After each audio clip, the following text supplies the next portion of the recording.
ನಮಸ್ಕಾರ ರೀ ಮನಿ ಮಂದಿ ಎಲ್ಲಾರ್ಗೂ ಮತ್ತೊಮ್ಮೆ ನಿಮ್ಮೆಲ್ಲರಿಗೂ ತನ್ನ ಲಾಕ್ಸ್ ಚಾನಲ್ಗೆ ಸ್ವಾಗತ ಹೇಳ್ಕೊಂತ ಬರ್ರಿ ಇವತ್ತಿನ ವಿಡಿಯೋನ ಶುರು ಮಾಡೋಣಂತ.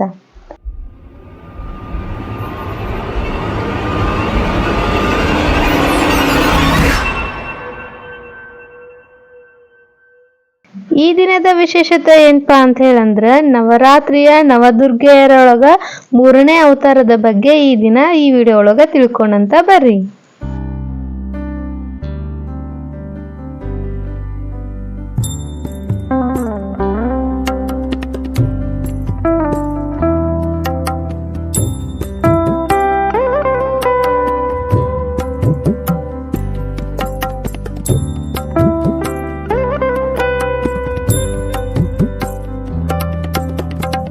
ಇವತ್ತ ಮಾನಮಿಯ 3ನೇ ದಿನ.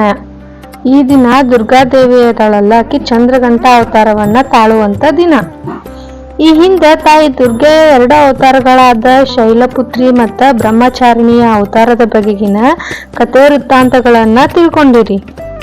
ಹಂಗಂದ್ರ ಬರ್ರಿ ತಡ ಮಾಡ್ದಲ್ಲೇ ಈಗ ದುರ್ಗೆಯ 3ನೇ ಅವತಾರವಾದ ಚಂದ್ರಘಂಟ ಅವತಾರದ ಬಗೆಗಿನ ಹಿನ್ನೆಲೆ ಏನ ಮತ್ತ ಅದರ ಪೂಜಾ ಮಹತ್ವದ ಬಗ್ಗೆ ತಿಳ್ಕೊಂಡ್ ಬರೋಣಂತ.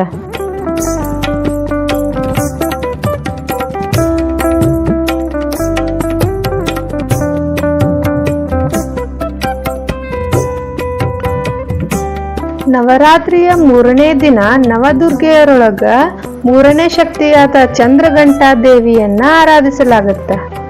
ಭಕ್ತರ ಕಷ್ಟಗಳನ್ನ ಕ್ಷಣ ಮಾತ್ರದಲ್ಲೇ ನಿವಾರಿಸಿ ಸಂತೋಷ ಸಮೃದ್ಧಿಯನ್ನ ನೀಡುವಂತ ತಾಯಿ ಅಂತ ಹೇಳಿ ಚಂದ್ರಘಂಟಾ ದೇವಿಯನ್ನ ಕರೆಯಲಾಗುತ್ತೆ. ದುರ್ಗಾ ಮಾತೆಯ ರೌದ್ರ ರೂಪವಾಗಿ ಚಂದ್ರಘಂಟಾ ದೇವಿ ಕಾಣಿಸ್ಕೊಳ್ತಾಳ.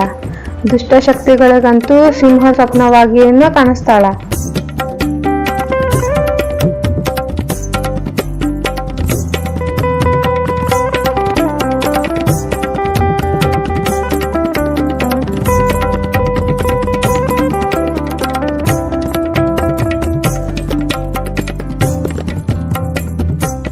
ತನ್ನ ಭಕ್ತರನ್ನ ಪ್ರೀತಿಯಿಂದ ಸಲುವ ತಾಯಿಯಾಗಿ ಎಲ್ಲರನ್ನ ರಕ್ಷಿಸ್ತಾಳ. ಚಂದ್ರಘಂಟ ಅಂದ್ರ ಗಂಟೆಯಾಕಾರದ ಚಂದ್ರನನ್ನ ಮಸ್ತಕದಲ್ಲಿ ಧರಿಸಿದವಳು ಅಂತ ಹೇಳಿ ಅರ್ಥವನ್ನ ಸೂಚಿಸುತ್ತ. ಚಂದ್ರನ ಶಬ್ದ ಮತ್ತು ಅವಳ ಹಣೆಯ ಮೇಲಿನ ಗಂಟೆ ಏನೈತಲ್ಲ ಅದು ತನ್ನ ಭಕ್ತರಿಂದ ಎಲ್ಲಾ ರೀತಿಯ ಆತ್ಮಗಳನ್ನ ಓಡಿಸುತ್ತ ಅಂತ ಹೇಳಲಾಗುತ್ತೆ. ದಂತಕಥೆಯ ಪ್ರಕಾರ ಅವಳ ಗಂಟೆಯ ಶಬ್ದ ಏನೈತಲ್ಲ ಅದು ಯುದ್ಧಗಳ ಸಮಯದೊಳಗ ಅನೇಕ ರಾಕ್ಷಸರನ್ನ ಸೋಲಿಸೈತಿ ಅಂತ ಹೇಳಿ ಹೇಳಲಾಗುತ್ತೆ. ಅವರನ್ನ ಸಾವಿನ ದೇವರ ದೇವಸ್ಥಾನಕ್ಕನ ಕಳಿಸಲಾಗುತ್ತಂತ ಅಂತಾರ. ಹಂಗ ಈ ದೇವಿಯ 3ನೇ ಕಣ್ಣು ತೆರೆದಿದ್ದೇ ಇರ್ತೈತಿ. ಯಾವ ಸಮಯದಲ್ಲಾದರೂ ದುಷ್ಟಶಕ್ತಿಗಳನ್ನ ನಿಗ್ರಹಿಸಕ ಈಕಿ ಸಿದ್ಧಳಾಗಿರುವಂತೆ ಕಾಣಿಸ್ತಾಳ. ಚಂದ್ರಘಂಟಾ ದೇವಿಯನ್ನ ಚಂದ್ರಿಕಾ, ಚಂಡಿಕಾ, ರಣಚಂಡಿ ಅಂತ ಹೇಳಿ ಕರೀತಾರ.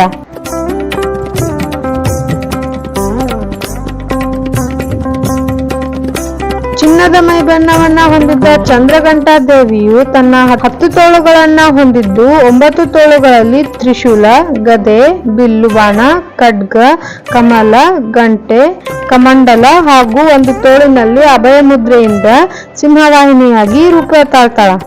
ತನ್ನ ಭಕ್ತರಿಗೆ ತಾಯಿಯಂತೆ ಆದಿಶಕ್ತಿಯ ಸಹಾನುಭೂತಿಯನ್ನ ತೋರ್ತಾಳ. ಹಂಗ ಕೆಟ್ಟವರಿಗೆ ಭಯಾನಕ ರೂಪದಲ್ಲೂ ಕಾಣಿಸ್ಕೊಳ್ತಾಳ. ಇನ್ನೊಂದು ಕೈ ಆಶೀರ್ವಾದ ಮಾಡು ಭಂಗಿಯೊಳಗಿದ್ದು ಸಿಂಹವಾಹಿನಿಯಾಗಿ ಆರಾಧಿಸ್ತಾಳ. ಇದು ಶೌರ್ಯ ಮತ್ತು ಧೈರ್ಯವನ್ನ ಪ್ರತಿನಿಧಿಸುತ್ತ.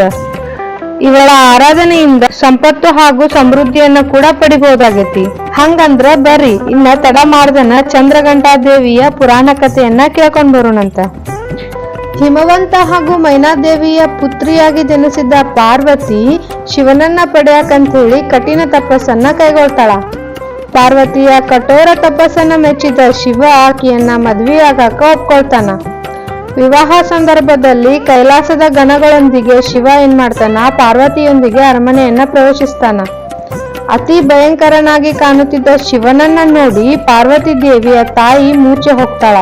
ಆಗ ಪಾರ್ವತಿ ದೇವಿಯು ಚಂದ್ರಘಂಟಾ ರೂಪದಲ್ಲಿ ಶಿವನ ಮುಂದೆ ಪ್ರತ್ಯಕ್ಷಳಾಗಿ ಶಿವನು ರಾಜಕುಮಾರನ ರೂಪವನ್ನ ತಾಳಬೇಕಾಗಿ ವಿನಂತಿಸಿಕೊಳ್ತಾಳ.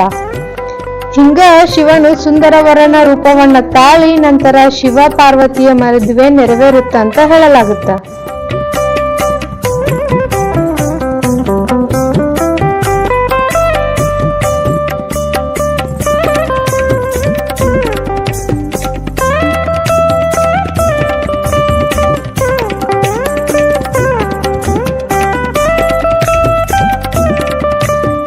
ನವರಾತ್ರಿಯ 3ನೇ ದಿನ ಚಂದ್ರಘಂಟಾ ದೇವಿಯನ್ನ ಪೂಜೆ ಮಾಡುವುದರಿಂದ ಸಂಪತ್ತು ಹಾಗೂ ಸಮೃದ್ಧಿ ದೊರೆಯುತ್ತೈತಿ ಅಂತೇಳಿ ಹೇಳಲಾಗುತ್ತೆ.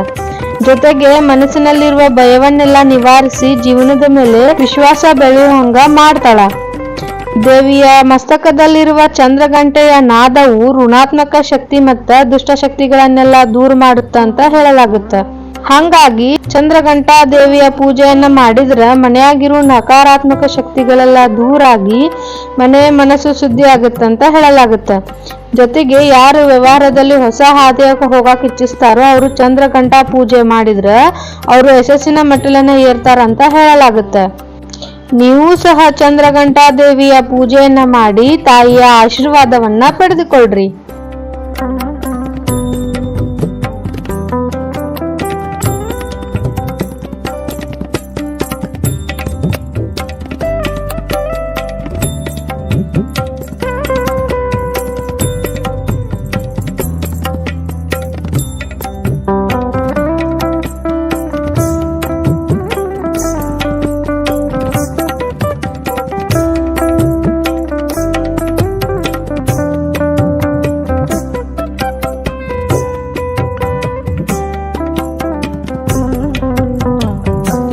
ನೋಡಿದ್ರಲ್ಲ, ದುರ್ಗೆಯ 3ನೇ ಅವತಾರವಾದ ತಾಯಿ ಚಂದ್ರಘಂಟಾ ಮಾತೆಯ ಚರಿತ್ರೆ ಮತ್ತು ಕಥೆ ವೃತ್ತಾಂತವನ್ನ. ನೀವು ಸಹ ಚಂದ್ರಘಂಟಾ ದೇವಿಯನ್ನ ಪೂಜಿಸಿ ಅವಳ ಕೃಪೆಗೆ ಪಾತ್ರರಾಗ್ರಿ ಅಂತ ಹೇಳ್ತಾ ಈ ವಿಡಿಯೋನ ಇಲ್ಲಿಗೆ ಮುಗಿಸಾಕತ್ತೇನೆ. ಮತ್ತೆ ನಾಳೆ ದುರ್ಗೆಯ 4ನೇ ಅವತಾರದ ಬಗೆಗೆ, ಅಂದ್ರೆ ದುರ್ಗೆಯ 4ನೇ ಅವತಾರ ಯಾವುದು, ಅದರ ಕತೆ ಪುರಾಣಗಳು ಅದೇನನ್ನೋದನ್ನ ನಿಮ್ಮ ಮುಂದೆ ಹೊತ್ಕೊಂಡು ಬರ್ತೀನಂತ. ವಿಡಿಯೋ ನೋಡಕತ್ತಾರ ಯಾರನ್ನು ನನ್ನ ಚಾನಲ್ಗೆ ಸಬ್ಸ್ಕ್ರೈಬ್ ಆಗಿಲ್ಲ ಅವ್ರು ಲಘುನ ಸಬ್ಸ್ಕ್ರೈಬ್ ಆಗ್ರಿ. ನಂಗೆ ಸಪೋರ್ಟ್ ಮಾಡ್ರಿ. ವಿಡಿಯೋ ಇಷ್ಟ ಆದ್ರೆ ಲೈಕ್ ಮಾಡ್ರಿ, ಶೇರ್ ಮಾಡ್ರಿ, ಕಾಮೆಂಟ್ ಮಾಡ್ರಿ. ಮತ್ತೆ ನಾಳೆ ವಿಡಿಯೋ ಒಳಗೆ ಸಿಗೋಣಂತ. ಅಲ್ಲಿವರೆಗೂ ಟೇಕ್ ಕೇರ್.